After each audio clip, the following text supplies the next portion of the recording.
Hello guys, मैं सरला। मैं आपके लिए new chapter the next mafia queen लेकर आई हूँ। तो चलिए चलते हैं कहानी की ओर। चैप्टर 2, शादी करोगे मुझसे। जब वो मान्या और राहुल उस पंडित को देखते हैं तो हैरान रह जाते हैं। राहुल ने मन में कहा, यार इतना सुंदर दिखने वाला आदमी एक पंडित है, इसे देखकर मेरा मन डोल जाए। मान्या ने उस पंडित को देख कोई रिएक्शन नहीं दिया, लेकिन राहुल उस पंडित को देख अपनी लार टपका रहा था। मान्या ने राहुल को ऐसे उस पंडित को देखते देखा तो मान्या ने उसे अजीब नज़रों से देखा और कहा, राहुल क्या कर रहे हो तुम? मान्या की आवाज़ सुन राहुल होश में आया और बोला, कुछ भी तो नहीं। उस पंडित ने कहा, आप सब मुझे यहाँ उठाकर क्यों लाए हैं? उसकी आवाज़ में परेशानी अच्छे से दिख रही थी। मान्या ने कहा, शादी के लिए। पंडित ने नासमझी में कहा, क्या मतलब है आपका? राहुल ने उस पंडित के कंधे में हाथ रखते हुए बोला, मतलब कि उसकी और मेरी शादी। राहुल उस पंडित के कंधे को मसलते हुए कहा। उस पंडित को राहुल बहुत अजीब लगा। उसने राहुल का हाथ अपने कंधे से हटा लिया। राहुल ने एक स्माइल कर दी। उसके चेहरे पर स्माइल किसी हवस की तरह लग रही थी। उस पंडित ने कहा, अच्छा, अगर ऐसी ही बात थी तो बोल देते शादी करवानी है। ऐसे उठाकर कौन लाता है? मैंने घर में किसी को बताया भी नहीं। मान्या ने थोड़े गुस्से में कहा, क्या तुम्हारी शादी हो चुकी है जो घर में जाकर अपनी बीवी को बोलने वाले हो? उस पंडित ने कहा, नहीं नहीं, मेरी शादी नहीं हुई अभी। मैं मान्या ने उसकी बात कंप्लीट भी नहीं होने दी और कहा, मैं तुम्हारे बकवास सुनने नहीं आई हूँ। जल्दी करो, समझे, मेरे पास टाइम नहीं है। पंडित उसके गुस्से भरी आवाज़ सुन डर गया और वो अजीब हंसी लेते हुए बोला, आप लोग ऐसे शादी करोगे? आप लोग यही कपड़े पहनकर शादी करने वाले हो? मान्या ने कहा, हाँ। लेकिन राहुल ने कहा, नहीं। पंडित और मान्या दोनों ने राहुल की ओर देखा। राहुल फिर कहा, मानवी, तुम ऐसे शादी कैसे कर सकती हो? माना हम दोनों जल्दी शादी कर रहे हैं, लेकिन ये शादी में हम रियल में एक अच्छे से दूल्हा दुल्हन तो बन ही सकते हैं। मान्या ने कुछ नहीं कहा और अपने असिस्टेंट को फ़ोन करके वेडिंग ड्रेस मंगवा लिया। करीब 10 मिनट में ही उनकी वेडिंग ड्रेस आ चुकी थी। दोनों ने वो वेडिंग ड्रेस पहन ली। राहुल तो उस ड्रेस को देख बहुत खुश था और सेल्फी लिए जा रहा था और उस पंडित को परेशान कर रहा था। बेचारा पंडित, उसे ये सब मजबूरन सहना पड़ रहा था। तभी उसकी नज़र मान्या की ओर गया, जो लाल रंग की जोड़े में चल कर आ रही थी। उसने ज़्यादा मेकअप नहीं किया था। जो मेकअप में आई थी उसी मेकअप में वो थी। उसने वो लहंगा पहन लिया था। वो बहुत चिड़ी हुई दिख रही थी। राहुल उसे दिखा और मन में कहा, यार मेरे तो लॉटरी निकल गई। हर खूबसूरत इंसान मेरे ही पास है। इसके शरीर के साथ भी कुछ दिन खेल सकता हूँ। कोई और भी था जो मान्या को अब लुक देखे जा रहा था। वो कोई और नहीं, वही पंडित था जिसका दिल 100 की स्पीड में चल रहा था। मान्या ने चिढ़कर राहुल से कहा, हो गया, अब चलो जल्दी। राहुल ने कहा, मानवी बेबी, यह क्या देख रही हो तुम? इतना बोल वो उसके पास गले लगाने गया, लेकिन मान्या ने उसे रोक दिया और कहा, दूर रहो। राहुल ने कहा, मान्या, हम दोनों की शादी हो रही है, अब हम ये सब कर सकते हैं। मान्या ने कहा, शादी हो रही है, हुई नहीं है, समझे तुम? राहुल ने अपने मन में कहा, सिर्फ अभी के लिए, उसके बाद तुम्हारी घमंड ऐसे तोड़ूंगा जैसे कि कोई पानी का मटका। वो जल्दी से हवन के सामने बैठ गया और मान्या भी उसके बगल में बैठ गई। फिर उसे पंडित ने मंत्र बोलना स्टार्ट किया। 5 मिनट ही हुए थे कि मान्या का फ़ोन में एक मैसेज आया। मान्या ने अपना फ़ोन को जैसे पकड़ा, तभी राहुल ने कहा, मान्या, तुम्हें अपने किसी के फ़ोन या मैसेज को देखना नहीं चाहिए। मान्या ने कहा, अपनी बकवास बंद करो। इतना कह उसने फ़ोन को देखा और क्या मैसेज आया है वो देखने लगी। राहुल को बहुत गुस्सा आया, लेकिन उसने अपने गुस्से को दबा लिया। मान्या जब वो ईमेल देखा तो उसकी नीली आंखें गुस्से से लाल होने लगीं। वो उस जगह से उठ गई और राहुल और पंडित ने उसे ऐसा उठते देख हैरान थे। राहुल ने हैरानी से पूछा, क्या हुआ मानवी, तुम ऐसे क्यों खड़ी हो गई? मान्या ने गुस्से गुस्से घुटते हुए बोला, तुम्हारी हिम्मत कैसे हुई मुझे धोखा देने की। राहुल जम गया।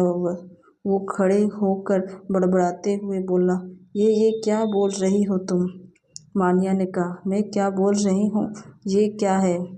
उसने फ़ोन में राहुल और उसकी वाइफ जेनी की फ़ोटो दिखा दी, जिसमें उन दोनों के 2 बच्चे भी थे। राहुल के तो पैरों तले ज़मीन खिसक गई।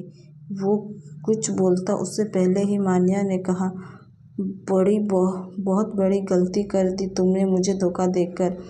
राहुल ने समझाते हुए बोला, मान्या देखो वो मेरे बच्चे नहीं हैं और वो लड़की मेरी कज़न है। मान्या को और गुस्सा आया और बोली, तुम्हें मैं बेवकूफ़ दिखती हूँ। बेचारा वो पंडित समझ ही नहीं आ रहा था कि क्या हो रहा है। वो उन दोनों को हैरानी से देख रहा था। मान्या ने अपने पीछे से एक गन निकाल ली। राहुल और पंडित डर गए।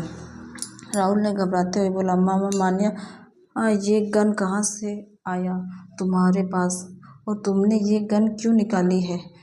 मान्या ने एक ड्रिल स्माइल के साथ कहा। मान्या मन्नन से पूछ रही हो ये गन कहाँ से आई। राहुल जम गया। उसे भी पता था कि मान्या मन्नन कौन है। उसे यकीन नहीं हो रहा था कि एक फेमस एक्ट्रेस इतनी बड़ी माफिया है। वो डरते हुए बोला, क्वीन मुझे माफ़ कर दो, मुझे नहीं पता था कि आप ही मान्या मन्नन हो, मुझसे गलती हो गई। मान्या को सब क्वीन कहते थे, इसलिए राहुल भी उसे क्वीन कह रहा था। लेकिन मान्या ने हंसते हुए बोले, तुम ही हो ना वो आदमी जो लड़कियों को खिलौना समझकर लड़कियों के सप्लाई करते हो। तुम दोनों मियाँ बीवी यही काम करते हो। राहुल जम गया। वो हैरानी से मान्या को देखने लगा।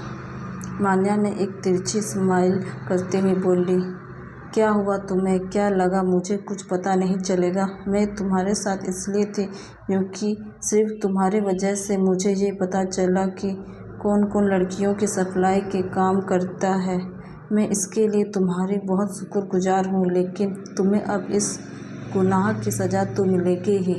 अब तुम्हें मरना होगा। राहुल गिड़गिड़ाने लगा। वो अपने घुटनों में बैठ गया और रोते हुए बोला, क्वीन माफ़ कर दो, मेरे 2 छोटे छोटे बच्चे हैं, मेरी बीवी है, इन सब का क्या होगा। मान्या ने कहा, तुम्हारी बीवी थी, अब नहीं है। उसको तो मैंने अभी ही अपने आदमियों से ऊपर टपका दिया, और जहाँ रही तुम्हारे बच्चों की, उनकी टेंशन मत लो। वो दोनों को मैंने अपनी अकाडमी भेज दिया है, क्योंकि मैं नहीं चाहती ऐसे घटिया लोगों के परवरिश के साथ वो दोनों बच्चे बड़े हों।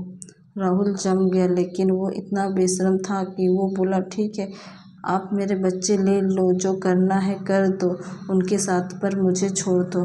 मान्या को बहुत गुस्सा आया।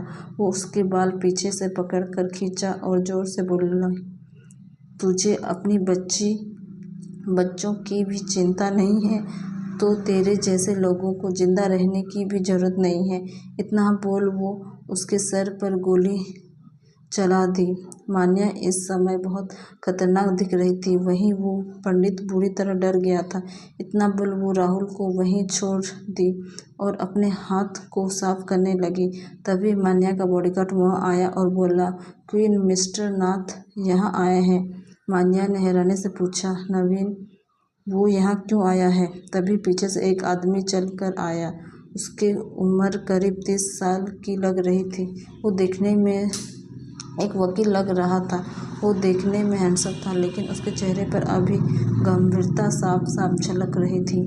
मान्या ने नवीन से पूछा, नवीन क्या बात है। नवीन ने कहा, मान्या बहुत बड़ी प्रॉब्लम हो गई है। युवराज ने आज ही शादी करने का फैसला ले लिया है। मान्या ने पूछा, क्या, कैसे, तुमने उस लड़की को नहीं उठाया अभी तक। नवीन ने कहा, मान्या वो लड़की कहाँ है हमें पता नहीं है। मैंने उस लड़की को खोजने की बहुत कोशिश की, लेकिन शायद युवराज और मिसेज मन्नन ने उस लड़की को कहीं छुपा दिया है। अगर तुम्हें पूरी प्रॉपर्टी और माफिया की कुर्सी चाहिए तो तुम्हें अभी ही शादी किसी से करनी होगी। तुम्हारे पास सिर्फ 1 घंटा है। मान्या ने गुस्से से कहा, क्या कहा तुमने, 1 घंटा, तुम पागल हो गए हो। 1 घंटे में मैं कोई लड़का कहाँ से लाऊं, और तुम्हारी शादी भी हो चुकी है। नवीन ने बड़बड़ाते हुए बोला, अगर शादी नहीं ही हुई भी होती तब मैं इस खतरनाक औरत से शादी नहीं करता। मान्या ने उसे देख घूरते हुए कहा, तुमने? नवीन ने हड़बड़ाते हुए बोला, कुछ नहीं कुछ नहीं, मैं सोच रहा था अभी अरमान भी तो नहीं है यहाँ। मान्या ने कुछ नहीं कहा, उसका दिमाग बहुत खराब था। नवीन फिर पीछे देखा और बोला, ये कौन है? मान्या ने नीचे देखा और कहा, ये वही है जिसने लड़कियों की सप्लाई की थी। नवीन ने कहा, नो नो, मेरा मतलब था वो कौन है जो पीछे खड़ा है। मान्या ने पीछे देखा जहाँ वो पंडित घबराया हुआ खड़ा था। मान्या को जैसे कोई आइडिया आया, वो बोला, इधर आओ। वो पंडित जम गया। वो घबराते हुए बोले, कि क्या? मान्या ने गुस्से से कहा, इधर आ रहे हो कि नहीं? वो पंडित जल्दी से उसके पास चला गया। नवीन ने बोला, वाह, यू आर सो हैंडसम। वैसे तुम कौन हो? पंडित ने कहा, मैं एक पंडित हूँ। नवीन ने हैरान होते हुए कहा, मान्या, इतने सुंदर पंडित भी होते हैं। वैसे तुम यहाँ क्या कर रहे हो? पंडित ने कहा, मैं यहाँ इनकी शादी के लिए आया था। अब लगता है इनकी शादी नहीं होगी, इसलिए क्या मैं अब जा सकता हूँ? मान्या ने सर्द आवाज़ में कहा, नहीं। पंडित और नवीन दोनों ने हैरानी से मान्या को देखने लगे। मान्या ने फिर कहा, तुम यहाँ से नहीं जा सकते हो। पंडित ने कहा, क्यों? मैं क्यों नहीं जा सकता? मान्या ने कहा, क्योंकि तुम्हें अभी मुझसे शादी करनी है। सुना तुमने, शादी करो मुझसे। नवीन और पंडित हैरानी से मान्या को देखने लगे। नवीन ने कुछ कहना चाहा, उससे पहले ही उस पंडित ने कहा, मैडम जी, ये आप क्या कह रहे हो? मैं आपसे शादी कैसे कर सकता हूँ? मान्या ने कहा, अगर तुमने मुझसे शादी नहीं की तो मैं तुम्हारे भी वही हाल करूँगा जैसे इस आदमी का हुआ। वो पंडित डर गया। वो लाचारी उसे दिखने लगा। नवीन को उस पर दया आई। वो बोला, मान्या, ये क्या है? अगर तुम्हें उससे शादी ही करनी है तो प्यार से भी तो बोल सकती हो। वैसे तुम्हारा नाम क्या है? नवीन ने पंडित से की ओर देखते हुए बोला। पंडित हैरानी से नवीन को देखने लगा। नवीन उसके पास जाकर धीरे से बोला, देख भाई, मुझे तुम बहुत अच्छे आदमी लगे, इसलिए मैं तुम्हें मरते हुए नहीं देख सकता हूँ, क्योंकि तुम्हारे सामने जो औरत है वो बहुत खतरनाक है। उसने जो कहा है वो कर के रहेगी, इसलिए शादी के लिए हाँ बोल दो। पंडित ने उसकी बात सुन और डर गया। नवीन फिर से पूछा, अरे तुमने बताया नहीं, तुम्हारा नाम क्या है? पंडित ने कहा, मेरा नाम आरिफ त्रिपाठी है। नवीन ने कहा, बहुत अच्छा नाम है। मान्या ने कहा, अब तुम दोनों की बकवास खत्म हो गई? नवीन ने जल्दी से कहा, हाँ हाँ बिल्कुल, मैं मैरिज के पेपर्स लेकर आया हूँ। आरिफ बस बेबसी से उन दोनों को देख रहा था। मान्या ने कहा, तो मुँह क्यों देख रहे हो? दो पेपर।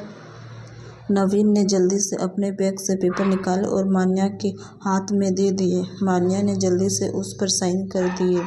पंडित को मन नहीं था, लेकिन मान्या जबरदस्ती उससे साइन करवा लिए। नवीन ने खुश होते हुए कहा, मुबारक हो, अब से तुम दोनों मियाँ बीवी हो।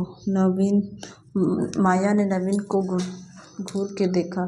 नवीन हड़बड़ाते हुए बोला, मेरा मतलब है हस्बैंड एंड वाइफ। पंडित को समझ नहीं आया कि अभी उसके साथ क्या हुआ। नवीन ने कहा, अब तुम दोनों ने शादी कर ली है तो हिंदू रिवाज से भी कर लो। मान्या ने कहा, इसकी कोई ज़रूरत नहीं। नवीन ने कहा, मेरा मतलब था कि अभी अगर तुम वहाँ जाओगी तो कुछ तो दिखाना पड़ेगा ना कि तुम दोनों ने शादी कर ली है, इसलिए मैं बोल रहा हूँ कि तुम्हें सिंदूर और मंगलसूत्र पहन लेना चाहिए। मान्या ने भी सोचा और पंडित से बोली, ठीक है, चलो सिंदूर लगाओ मुझे। पंडित हैरानी से मान्या को देखा। मान्या ने फिर कहा, देख क्या रहे हो, करो। पंडित ने मजबूरन उसे सिंदूर और मंगलसूत्र पहना दिया। नवीन उनके ये सब करते हुए एक फ़ोटो खींच ली और बोला, परफेक्ट। फिर बोलो, अच्छा अब चलो, हमें अभी ही मन्ना विला जाना पड़ेगा। नवीन की बात सुन तीनों नीचे आ गए। वहीं सब बॉडीगार्ड अपनी क्वीन के साथ किसी से शादी करता देख हैरान रह गए। वही पंडित भी उन सब को देख हैरान था। नवीन दूसरे अपनी कार में बैठ गया और मान्या अपनी ब्लैक फरारी में बैठ गई। वहीं पंडित बाहर खड़ा यही सोच रहा था कि वो किसके पास बैठे। मान्या ने देखी पंडित वहीं बाहर खड़ा है तो वो बोला, बाहर क्या कर रहे हो, अंदर बैठो। पंडित जल्दी से मान्या के कार में बैठ गया।